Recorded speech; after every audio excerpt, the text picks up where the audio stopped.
श्याम रंग में रंगा ये मन और कुछ न बहाए, तेरे बिना ये जीवन अधूरा सा रह जाए। बोलो कृष्ण भगवान की जय। पाठ पूजा चैनल में आज हम ठाकुर जी और उनके भक्त की एक निराली कथा सुनेंगे। एक लड़की थी जो कृष्ण जी की अनन्य भक्त थी। बचपन से ही कृष्ण भगवान का भजन करती थी, भक्ति करती थी। भक्ति करते करते बड़ी हो गई। भगवान की कृपा से उसका विवाह भी श्रीधाम वृंदावन में किसी अच्छे घर में हो गया। विवाह होकर पहली बार वृंदावन गई, पर नई दुल्हन होने की वजह से कहीं जा न सकी और मायके चली गई। और वो दिन भी आया जब उसका पति उसे लेने उसके मायके आया। अपने पति के साथ फिर वृंदावन पहुंच गई। पहुंचते पहुंचते उसे शाम हो गई। पति वृंदावन में यमुना किनारे रुककर कहने लगा, देखो शाम का समय है, मैं यमुना जी में स्नान करके अभी आता हूँ। तुम इस पेड़ के नीचे बैठ जाओ और सामान की देख रेख करना, मैं थोड़े ही समय में आ जाऊंगा। यही सामने ही हूँ, कुछ लगे तो मुझे आवाज दे देना। इतना कहकर पति चला गया और वह लड़की बैठ गई। उसने इतना लंबा घूंघट निकाल रखा था क्योंकि गाँव है, ससुराल है, और वहीं बैठ गई। मन ही मन विचार करने लगी कि देखो ठाकुर जी की कितनी कृपा है, उन्हें मैंने बचपन से भजा और उनकी कृपा से मेरा विवाह भी श्रीधाम वृंदावन में हो गया। मैं इतने वर्षों से ठाकुर जी को मानती हूँ, परंतु अब तक उनसे कोई रिश्ता नहीं जोड़ा।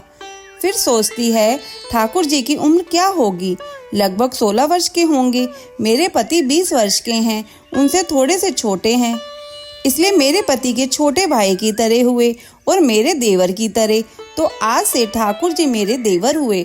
अब तो ठाकुर जी से नया संबंध जोड़कर बड़ी प्रसन्न हुई और मन ही मन ठाकुर जी से कहने लगी, देखो ठाकुर जी, आज से मैं तुम्हारी भाभी और तुम मेरे देवर हो गए।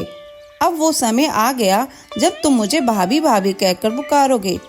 इतना सोच ही रही थी तभी एक 10 से 14 वर्ष तक का बालक आया और उस लड़की से बोला, भाभी भाभी।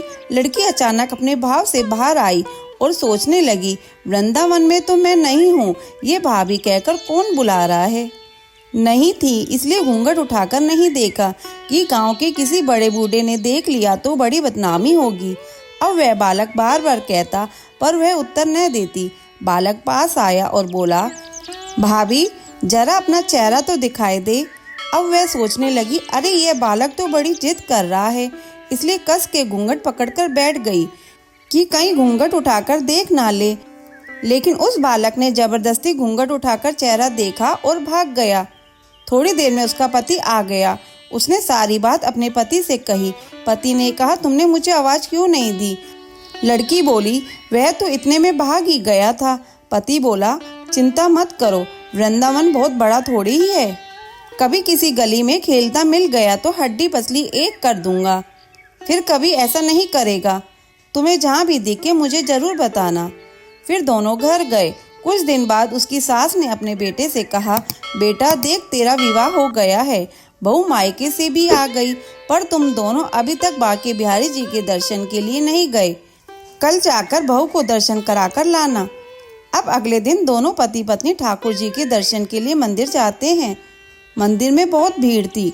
लड़का कहने लगा, देखो तुम स्त्रियों के साथ आगे जाकर दर्शन करो, मैं भी आता हूँ। अब वह आगे गई पर घूंघट नहीं उठाती। उसे डर लगता कोई बड़ा बूढ़ा देखेगा तो कहेगा, नहीं बहू घूंघट के बिना घूम रही है। बहुत देर हो गई। पीछे से पति ने आकर कहा, अरे बावली बिहारी जी सामने हैं, घूंघट काहे नाए खोले। घूंघट नाए खोलेगी तो दर्शन कैसे करेगी। अब उसने अपना घूंघट उठाया और जो बांके बिहारी जी की ओर देखती, बांके बिहारी जी की जगह वही बालक मुस्कुराता हुआ दिखा तो एकदम से चिल्लाने लगी, सुनिए जल्दी आओ जल्दी आओ। पति पीछे से भागा भागा आया। बोला, क्या हुआ। लड़की बोली, उस दिन जो मुझे भाभी भाभी कहकर भागा था वह बालक मिल गया। पति ने कहा, कहाँ है, अभी उसे देखता हूँ। तो ठाकुर जी की ओर इशारा करके बोली, यह रहा, आपके सामने ही तो है। उसके पति ने जो देखा तो अवाक रह गया और बोला, तुम धन्य हो, वास्तव में तुम्हारा हृदय में सच्चा भाव ठाकुर जी के प्रति है। मैं इतने वर्षों से वृंदावन में हूँ, मुझे आज तक उनके दर्शन नहीं हुए और तेरा भाव इतना उच्च है कि बिहारी जी के तुझे दर्शन हुए। बोलिए वृंदावन बिहारी लाल की जय। कथा संपूर्ण। अगर आपको ये कथा सुनना अच्छा लगा हो तो इसे लाइक करके शेयर करें। चैनल पर नए हो तो सब्सक्राइब करें।